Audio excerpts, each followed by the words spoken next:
या इकडे मतदारसंघात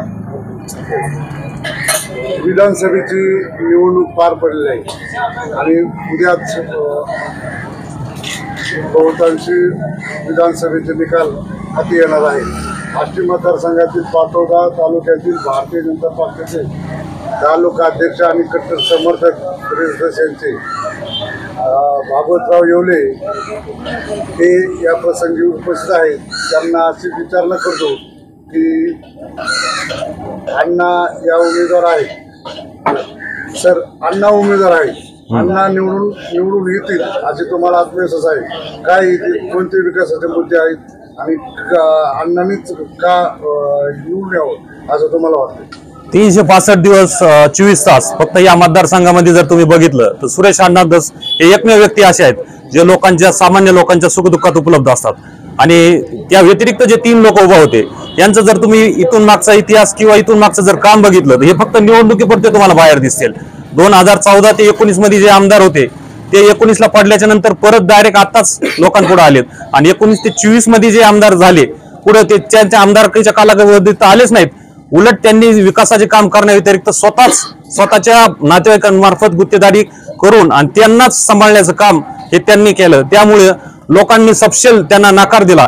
याच्या व्यतिरिक्त एक भावी म्हणून आले होते, ते कायम भावी राहिले, ते फक्त टीव्हीवरच दिसत होते। त्यांनी मतदारसंघाची त्यांना पूर्ण माहिती नव्हती, ते कधीच कोणाच्या सुखादुःखात कधी उपलब्ध होत नव्हते। हाच क्रायटेरिया लोकांनी धरून 24 तास 365 दिवस उपलब्ध राहणारा माणूस कोण आहे, आपल्या सुखदुःखात कोण उपलब्ध राहतो, हा व्यक्ती फक्त एकमेव सुरेश अण्णा धस आहे। त्यामुळे सामान्य लोकांनी या मतदारसंघातल्या सामान्य लोकांनी सुरेश अण्णा धस यांना पसंती दिली। उद्या तुम्हाला निकालातून नक्कीच दिसेल की सुरेश धस हे मोठ्या मताधिक्याने विजयी होते। प्रचारात कोणते मुद्दे प्रकाशाने तुम्हाला नको होते आणि प्रचारात कोणते मुद्दे प्रकाशाने जाणवले? प्रचारामध्ये जातीचं ध्रुवीकरण करण्याचा काही जणांनी प्रयत्न केला, काही जणांनी हे मतदान कसं डिवाइड होईल त्यासाठी चुकीच्या पद्धतीने उमेदवार, जसं की इथं महायुतीचे उमेदवार सुरेश अण्णा असतानाही काही लोकांनी इथं आजबेंना घड्याळची उमेदवारी दिली।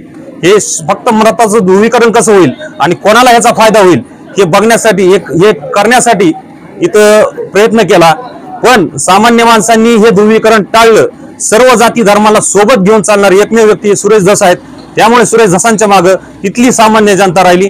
पाटोदा तालुक्यातील 120 बूथ वरती सुरेश अण्णा धस यांना एकतर्फा मताधिक्य मिळेल असा मला विश्वास आहे।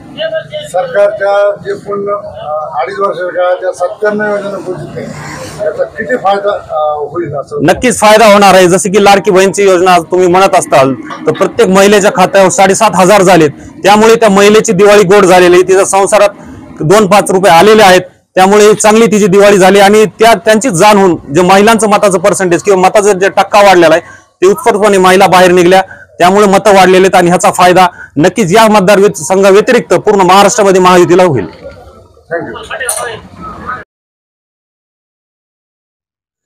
नमस्कार, JS न्यूज चॅनेलला लाईक करा, सबस्क्राईब करा व बेल आयकॉन दाबायला विसरू नका।